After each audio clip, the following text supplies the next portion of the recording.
ಮೂಡ ಚಕ್ರಸುಳಿಯಲ್ಲಿ ಸಿಲುಕಿಕೊಂಡಿರುವ ಸಿಎಂ ಸಿದ್ದರಾಮಯ್ಯನವರಿಗೆ ಮತ್ತೊಂದು ಸಂಕಷ್ಟ ಎದುರಾಗುತ್ತಾ ಅನ್ನುವಂತಹ ಪ್ರಶ್ನೆ ಸಹಜವಾಗಿಯೇ ಮುನ್ನೆಲೆಗೆ ಬರ್ತಾ ಇದೆ.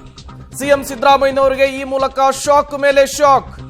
ಲೋಕಾಯುಕ್ತ ಬಳಿಕ ಇಡಿ ಅಂದ್ರೆ ಜಾರಿ ನಿರ್ದೇಶನಾಲಯದ ಇಕ್ಕಳದಲ್ಲಿ ಸಿಎಂ ವಿರುದ್ಧ ಜಾರಿ ನಿರ್ದೇಶನಾಲಯಕ್ಕೂ ಕೂಡ ದೂರು ಸಲ್ಲಿಕೆಯಾಗಿದೆ.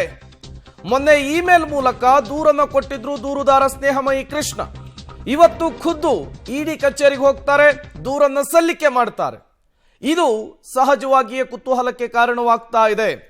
ಒಂದು ಅಕ್ರಮ ಹಣ ವರ್ಗಾವಣೆ ಆದ್ರೆ ಅಥವಾ ಮನಿ ಲ್ಯಾಂಡ್ರಿಂಗ್ ಆಕ್ಟ್ನ ಅಡಿಯಲ್ಲಿ ಕೇಸನ್ನು ದಾಖಲಿಸಿಕೊಂಡು ತನಿಖೆಯನ್ನು ನಡೆಸಬೇಕಾಗುತ್ತೆ. ಫಾರ್ ಎಕ್ಸಾಂಪಲ್, ನಾಗೇಂದ್ರ ವಿಚಾರದಲ್ಲಿ ನಾವು ಗಮನಿಸಿದ್ವಿ, ಕೋಟ್ಯಾಂತರ ರೂಪಾಯಿ ಅವ್ಯವಹಾರ ಆಗಿದೆ ಅನ್ನೋದು ಗೊತ್ತಾಗಿತ್ತು, ಅಕ್ರಮವಾಗಿ ಹಣ ವರ್ಗಾವಣೆ ಆಗಿದೆ ಅನ್ನೋದು ಗೊತ್ತಾಗಿತ್ತು. ಅದಾದ ಮೇಲೆ ನಾಗೇಂದ್ರ ಅವರ ಬಂಧನ ಕೂಡ ಆಯಿತು. ಈಗ ಸಿಎಂಗೆ ಇಡಿ ಟೆನ್ಷನ್ ಶುರುವಾಗಿದೆ.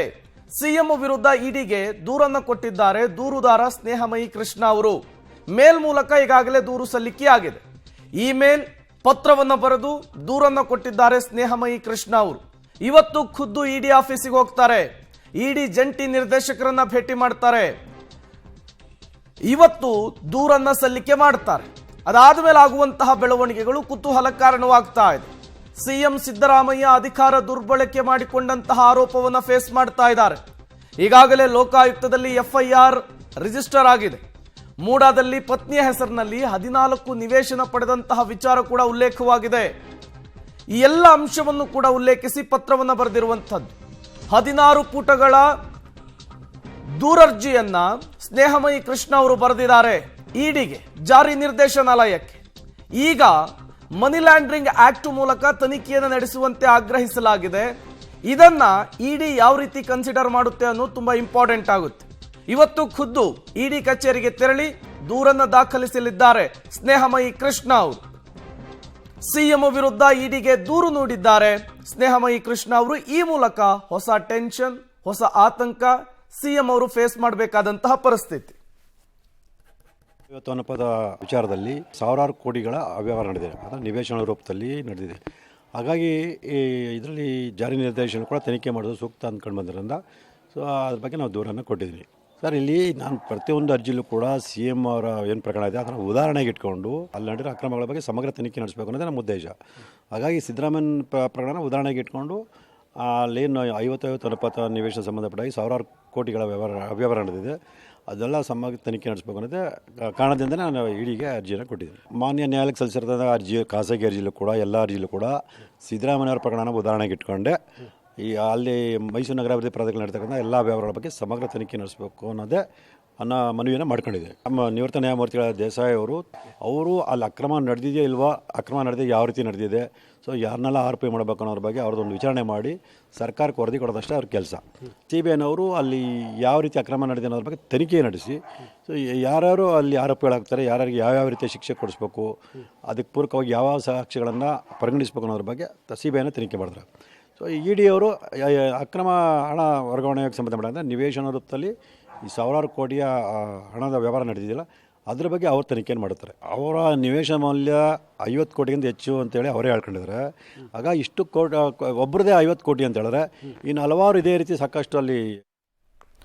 ಮತ್ತಷ್ಟು ಡೀಟೇಲ್ಸ್ ಕೊಡ್ತಾರೆ KP ನಾಗರಾಜ್, ನೇರ ಸಂಪರ್ಕದಲ್ಲಿ ಜಾಯ್ನ್ ಆಗಿದ್ದಾರೆ. KP ನಾಗರಾಜ್, ಇಡಿಗೆ ಕಂಪ್ಲೇಂಟ್ ಕೊಟ್ಟ ತಕ್ಷಣ ಇಡಿ ಬಂದುಬಿಡುತ್ತೆ, ತನಿಖೆ ಮಾಡಿಬಿಡುತ್ತೆ ಅಂತೇನಿಲ್ಲ. ಇಂತಿಷ್ಟು ಕೋಟಿ ಅವ್ಯವಹಾರ ಆಗಿದೆ ಅನ್ನೋದು ಗೊತ್ತಾಗಿದ್ರೆ, ಅಥವಾ ಹವಾಲಾ ದಂಧೆ ಆಗಿದೆ ಅನ್ನೋದು ಗೊತ್ತಾಗಿದ್ರೆ, ಅಕ್ರಮ ಹಣ ವರ್ಗಾವಣೆ ಆಗಿದೆ ಅನ್ನೋದು ಗೊತ್ತಾದ್ರೆ ಮಾತ್ರ ಇಡಿ ಎಂಟ್ರಿ ಆಗುವಂಥದ್ದು. ಬಟ್ CM ಈ ಮೂಡಾ ಕೇಸ್ನಲ್ಲಿ ಇಡಿ ಎಂಟ್ರಿಯ ಸಾಧ್ಯತೆಗಳು ಎಷ್ಟಿದೆ ಅಂತ ಹೇಳಿ KP ನಾಗರಾಜ್. ಪ್ರೇಮ್, ನೀವು ಹೇಳಿದಂತೆ ಇಡಿಗೆ ದೂರನ್ನು ಕೊಡ್ತಿದ್ದಂಗೆ ಇಡಿ ಇದನ್ನು ದಾಖಲಿಸ್ಕೊಂಡು ಇಡಿ ಈ ಕೇಸ್ಗೆ ಎಂಟ್ರಿ ಆಗುತ್ತೆ ಅಂತ ಯಾವುದೂ ಇಲ್ಲ. ಯಾಕಂದರೆ ಇಡಿಗೆ ತನ್ನದೇ ಆದಂಥ ಲಿಮಿಟೇಷನ್ಸ್ ಇದೆ, ತನ್ನದೇ ಆದಂಥ ರೀತಿಯಲ್ಲಿ ಇಡಿ ಆ್ಯಕ್ಟ್ ಮಾಡುತ್ತೆ. ಇಡಿಗೆ ಕೆಲವೊಂದಿಷ್ಟು ಪ್ರೊಸೀಜರ್ಸ್ಗಳು ಬಹಳ ಮುಖ್ಯ. ಅಂದರೆ ಯಾವ ಪ್ರಕರಣದಲ್ಲಿ ಹವಾಲಾ ರೀತಿಯಂಥ ಹಣ ವರ್ಗಾವಣೆ ಆಗಿದೆ, ಯಾವ ಪ್ರಕರಣದಲ್ಲಿ ಹಣದ ಅವ್ಯವಹಾರ ದೊಡ್ಡ ಮಟ್ಟದಲ್ಲಿ ಕಾಣ್ತಾ ಇದೆ ಅನ್ನುವಂಥದ್ದು ಎಲ್ಲದನ್ನು ಕೂಡ ಇಡಿ ಗಮನಿಸುತ್ತೆ. ಆದರೆ ಈ ಪ್ರಕರಣದಲ್ಲಿ ಮೇಲ್ನೋಟಕ್ಕೆ ಹಣದ ವರ್ಗಾವಣೆ ಥರದ ಯಾವ ಸ್ಥಿತಿಯು ಕೂಡ ಈ ಪ್ರಕರಣದಲ್ಲಿ ಕಾಣ್ತಾ ಇಲ್ಲ. ಈ ಪ್ರಕರಣದಲ್ಲಿ ಇರುವಂತಹ ಆರೋಪಗಳೇನು ಅಂತಂದರೆ ಏನಂದರೆ ಅಕ್ರಮವಾಗಿ ಸೈಟ್ಗಳನ್ನು ಬರೆಸ್ಕೊಂಡಿರುವಂಥದ್ದು, ಅಕ್ರಮವಾಗಿ ಸೈಟ್ಗಳನ್ನು ಹಂಚಿಕೆ ಮಾಡಿರುವಂಥದ್ದು ಮಾತ್ರ ಕಾಣ್ತಾ ಇದೆ ಹೊರತು ಎಕ್ಸಾಕ್ಟಾಗಿ ಹಣದ ವರ್ಗಾವಣೆ ಈ ಪ್ರಕರಣದಲ್ಲಿ ಈ ಪ್ರಕರಣದಲ್ಲಿ ಕಾಣ್ತಾ ಇಲ್ಲ. ಹೀಗಾಗಿ ಈ ಪ್ರಕರಣಕ್ಕೆ ಇಡಿ ಎಂಟ್ರಿ ಆಗ್ಬೋದಾ ಅನ್ನುವಂಥದ್ದನ್ನು ಇಡಿ ಅದನ್ನು ತೀರ್ಮಾನ ಮಾಡುತ್ತೆ. ಆದರೆ ಆ ಪ್ರಯತ್ನವನ್ನಂತೂ ಸ್ನೇಹಮಯಿ ಕೃಷ್ಣ ಅವರು ಮಾಡ್ತಾ ಇದ್ದಾರೆ. ಒಂದು ಕಡೆಯಲ್ಲಿ ಇಡಿಗೆ ದೂರನ್ನು ಕೊಟ್ಟಿರುವಂಥದ್ದು ತಾವಾಗಲೇ ಹೇಳಿದಂತೆ ಅವರು ನಿನ್ನೆ ಅಂದರೆ ಇವತ್ತು ಅವರು ಖುದ್ದಾಗಿ ಹೋಗಿ ಇಡಿಗೆ ಕಂಪ್ಲೇಂಟ್ ಕೊಡ್ತಾ ಇಲ್ಲ, ಅವರ ಬದಲು ಅವರ ಲಾಯರ್ ಹೋಗಿ ಇಡಿಗೆ ಕಂಪ್ಲೇಂಟ್ ಕೊಡ್ತಾ ಇದ್ದಾರೆ. ಯಾಕೆಂದರೆ ಮೈಸೂರು ಲೋಕಾಯುಕ್ತಕ್ಕೆ ಸ್ನೇಹಮಯಿ ಕೃಷ್ಣ ಬರಬೇಕಾಗಿರುವಂಥ ಕಾರಣಕ್ಕೋಸ್ಕರವಾಗಿ ಇವತ್ತು ಇಲ್ಲಿನೂ ಕೂಡ ಇಲ್ಲೊಂದು ಮನವಿಯನ್ನು ಕೂಡ ಅವರು ಸಲ್ಲಿಸ್ತಾ ಇದ್ದಾರೆ. ಹಾಗಾಗಿ ಇಡಿಗೆ ಇವರ ಪರವಾದಂಥ ವಕೀಲರು ದೂರನ್ನು ಕೊಡ್ತಾರೆ, ಇಲ್ಲಿ ಮತ್ತೊಂದು ಮನವಿಯನ್ನು ಕೂಡ ಇವರು ಕೊಡ್ತಾರೆ. ಹಾಗಾಗಿ ಸ್ನೇಹಮಯಿ ಕೃಷ್ಣ ಅವರು ಒಂದು ರೀತಿಯಾಗಿ ಕಾನೂನಿನ ಬಲೆಯನ್ನು ಸಿದ್ದರಾಮಯ್ಯನವರಿಗೆ ಎಳೆಯುವಂಥ ಎಲ್ಲ ಪ್ರಯತ್ನಗಳನ್ನು ಕೂಡ ಈ ಪ್ರಕರಣದಲ್ಲಿ ಮಾಡ್ತಾ ಇದ್ದಾರೆ. ಒಂದು ಕಡೆಯಲ್ಲಿ CBIಗೂ ಕೂಡ ಇದನ್ನು ವಹಿಸಬೇಕು ಅಂತ ಕೋರ್ಟ್ಗೆ ಹಾಕ್ಕೊಂಡಿದ್ದಾರೆ, ಮಗದೊಂದು ಕಡೆಯಲ್ಲಿ ಇಡಿಯ ವಿಚಾರಕ್ಕೂ ಕೂಡ ದೂರನ್ನು ಕೂಡ ಕೊಡ್ತಾ ಇದ್ದಾರೆ. ಅಲ್ಲಿಗೆ ಹಂತವಾಗಿ ಮೂಢ ಹಗರಣದ ವಿಚಾರ ಕಾನೂನಿನ ಸಂಕಷ್ಟವನ್ನು ಸಿದ್ದರಾಮಯ್ಯನವರಿಗೆ ಹೆಚ್ಚು ಮಾಡ್ತಾ ಇರುವಂಥದ್ದು ಮೇಲ್ನೋಟಕ್ಕೆ ಗೊತ್ತಾಗ್ತಾ ಇದೆ. ಪ್ರೇಮ್. ಓಕೆ, KP ನಾಗರಾಜ್, ಈಗ CM ಸಿದ್ದರಾಮಯ್ಯನವರ ಪರ್ಟಿಕ್ಯುಲರ್ ಕೇಸ್ನಲ್ಲಿ ಹೋದರೆ ಇಡಿ ಎಂಟ್ರಿ ಸಾಧ್ಯತೆ ತುಂಬ ಕಷ್ಟ ಅಂತ ಹೇಳ್ಬೋದು. ಬಟ್ ಈ ಮೂಡಾದಲ್ಲಾಗಿರುವಂತಹ ಸಾವಿರಾರು ಕೋಟಿ ರೂಪಾಯಿ ಅವ್ಯವಹಾರ, ಆ ವಿಚಾರಕ್ಕೆ ಸಂಬಂಧಪಟ್ಟಂತೆ ಎಲ್ಲರೂ ದೂರು ಸಲ್ಲಿಕೆ ಆಗಿದ್ದೇ ಆದರೆ, ಆ ವಿಚಾರಕ್ಕೆ ಇಡಿ ಎಂಟ್ರಿ ಆಗಿದ್ದೇ ಆದರೆ ಬಹುಶಃ CM ಸಿದ್ದರಾಮಯ್ಯನವರಿಗೆ ಅದು ಹೊಸ ಸಂಕಷ್ಟವನ್ನು ಅಥವಾ ಕಂಟಕವನ್ನು ತಂದೊಡ್ಡಬಹುದಾ ಅಂತ. ಪ್ರೇಮ್, ಸ್ನೇಹಮಯಿ ಕೃಷ್ಣ ಕೊಟ್ಟಿರುವಂಥ ದೂರೇ ಕೇವಲ ಸಿದ್ದರಾಮಯ್ಯನವರ ಕೇಸ್ ಮಾತ್ರ ಅಲ್ಲ.